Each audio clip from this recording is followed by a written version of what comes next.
you ever have that gut feeling something was wrong? Sometimes that's in our gut, but sometimes that leaves the gut and goes to other areas.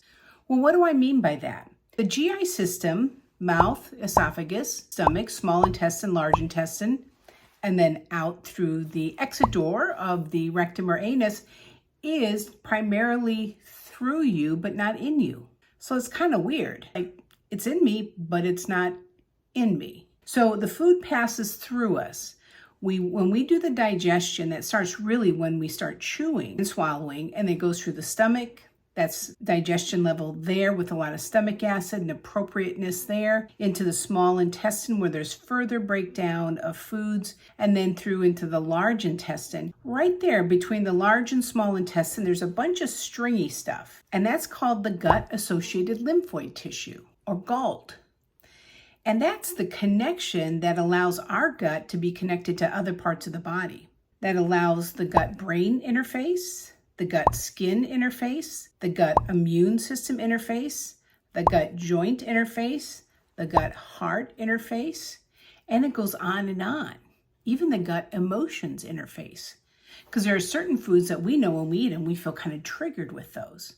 And that can be because they might have excitotoxins in them, which could be colorings or chemicals, or even if we look more closely at the function of our gut. How is that actually doing? So when I look at functional medicine, and even as an osteopath, I always look at structure and function. What's the structure like? And sometimes we do that with a scope that either goes down into the stomach or a scope that comes up through the other area as a colonoscopy.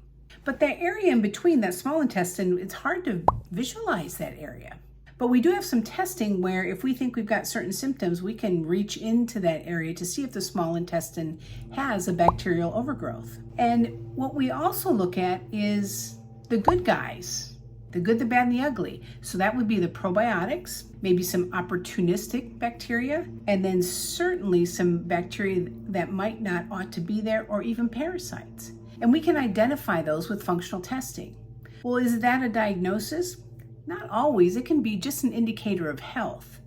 And when we find these indicators of health, we can change those because the body has inherent capacity to heal. Sometimes we do use a prescription medication, but more often we might use an herbal-based supplement, and we certainly use probiotics. But not all probiotics are created equal. So knowing what your test says, as I'm traversing down through your intestines here, and knowing how your digestion functions, again, as I'm traversing down through your system, is a very important thing. Because at the root of it all, it really is a gut feeling. And it really is the root of where all our health is. A microbiome is all of the bacteria, the good, the bad, the ugly, the indifferent. And that has its own DNA. And we have our own DNA. And that's where the interface of those two come together. So there's a lot of action that occurs there. It's really quite fun. And that also means that that's very dynamic and that can change and we can have influence there. Not all joint pain just comes or originates in the joint. It may originate in the gut. Headaches may originate in the gut. If you've got a gut feeling after hearing this that something may be going on, reach out. We'd be happy to do a test with you and lead you on into better health. Thanks for listening and have a great day.